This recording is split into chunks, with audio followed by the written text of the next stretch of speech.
Let me begin by gratefully acknowledging the loving, abiding presence, the ground and source of life, whom I know as God. I too want to thank Sarah Owsley and the Festival of Faith's family. And on behalf of our president, Tori McClure, the Spalding University, where we are striving to be a diverse community of learners grounded in spiritual values and promoting peace and justice. And on behalf of my co-presenter, Dr. Alton Pollard, and panelists Ferguson and Bussey, we thank each of you for joining us in this exploration of faith and race.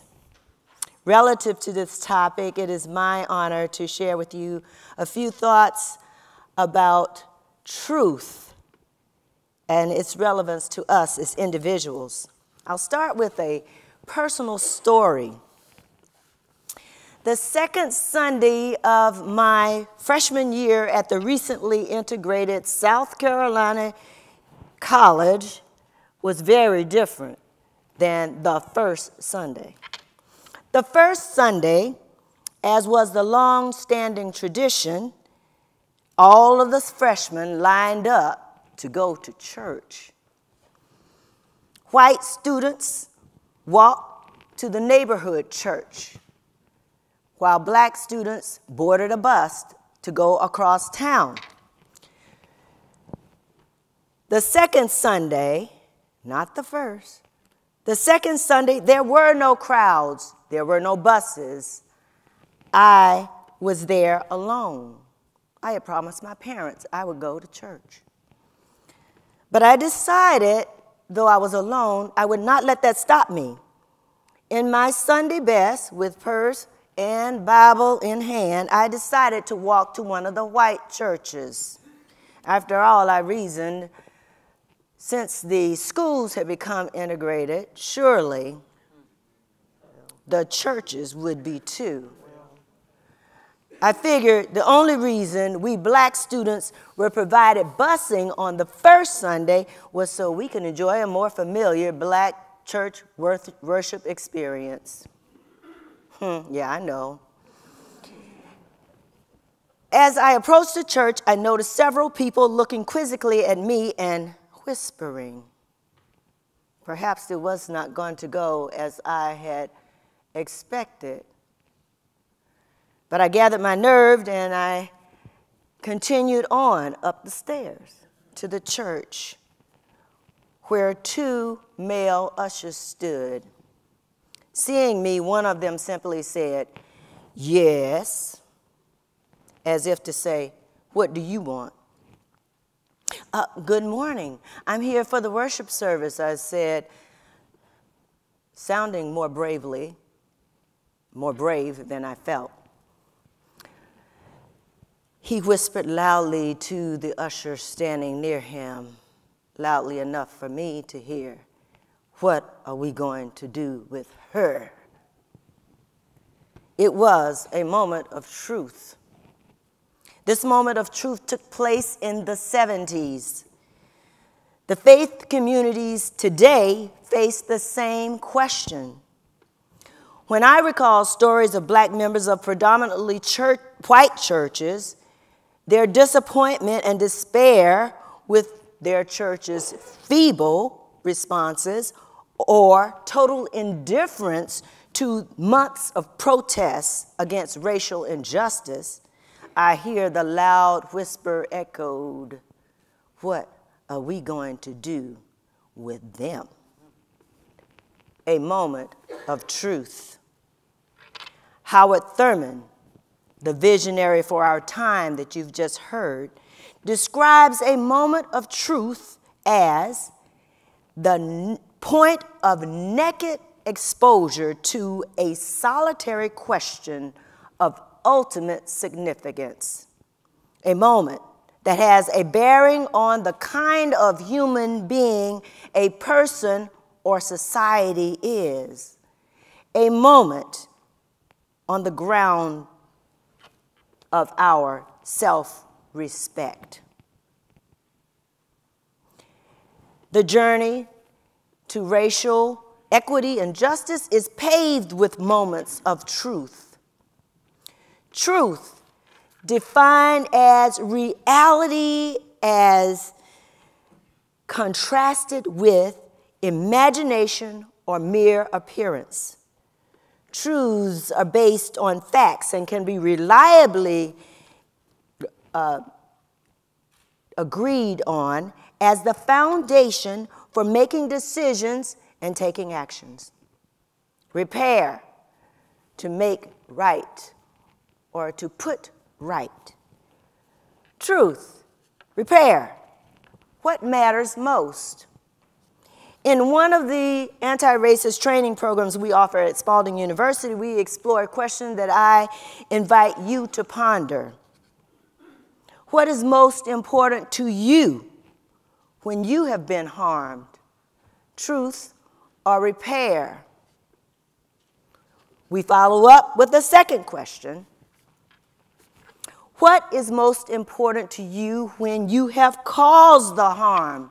Truth or repair? Almost always, participants in the training respond that when they have caused the harm, the next best thing to do is get on with repair. Guilt, shame, and the need to be seen as a good person, and a fretful urgency to just move on generally will lead us to respond in one of two ways when we have caused the harm. First, we are determined to explain our intent. If you just understood why it is this way, if you just understood why I did what I did, we could move on. As if our intent excuses the negative impact that we have had on the other person. If focusing on our intent doesn't do the work, we seek quick solutions. Such solutions are temporary and do little, if anything, to repair the harm done to others, since the real purpose is to relieve the pressure on ourselves. Focus on intent or rush to repair. In either case, the truth gets diminished or ignored altogether. Many forces get in the way of truth. For instance, self-image. As people of faith, we are very well acquainted with the idea that spiritual disciplines impact how we behave and what we do. We know the significance of developing spiritual disciplines that support work of social justice. What we may forget is the reverse is also true. What we do impacts who we are. We may think of ourselves in a particular way as fair, just, and not realize how much our repeated behaviors, such as turning a blind eye to injustice or ignoring racist behaviors of others, have altered who we really are. We think we are fair and just. Our behaviors reveal we are not. The truth doesn't match our self-image. Now, to this point, I've been talking about those who have caused harm. Conversely, those who have been harmed recognize that to choose between truth and repair is a false choice. They realize truth and repair are intertwined and interdependent. Without truth, you see, it becomes easy to feign ignorance and sanction the status quo. The few changes that are made in repair are shallow and ineffective, and there's no or very little conviction to stay the course for equity and justice. Without truth, there is no real freedom. We are imprisoned by fear and lies told to keep truth at bay. Truth helps us to understand what needs to be repaired, who needs to be involved in the repair, the depth of the repair that is needed, what repairs are likely to be superficial, and which repairs are likely to have a sustainable impact. Of course, if we only focus on truth-telling, nothing gets done. There is no repairing of harm, and temporary solutions will soon yield resentment and bitterness, especially as the harms are repeated. Truth and repair both are essential on the journey to racial justice and equity, but let us not forget another essential force in the equation: grace. Grace is locating a person where they are and treating them as if they are where they ought to be. Righteous grace frees us to locate and face our fears and the truth. Grace helps us to see our shared humanity. Grace makes it possible to feel cared for and to care for others. Grace and truth make real repair possible. Beloved communities of faith, our moment of truth stands before us demanding an answer. What are we going to do with people in communities who are oppressed by racism? And I don't mean what are we going to do about them. I mean, what are we going to do together with them? Prior responses to this question have been numerous and lacking. If we are to be true to our faith traditions and sacred commitments that compel us to love, each of us must decide not just what would be nice to do or what we ought to do, we must decide what we will do to dismantle, brick by brick, systems of sustained racism. We cannot continue to trudge along the path described by John Moser, where those who are not directly impacted by injustice can go about their lives without seeing the threat. Those who are suffering are just too busy trying to survive to make a difference and do much about it. We cannot continue this current path and truly claim allegiance to our faith traditions, our deity, our God, and our righteous moral guides that command us to do to others as we would have them do to us.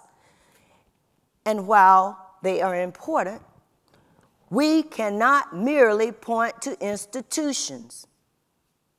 We, individuals, make up institutions and policies. So let us respond to the moment of truth as it asks, who will you be and what more are you going to do?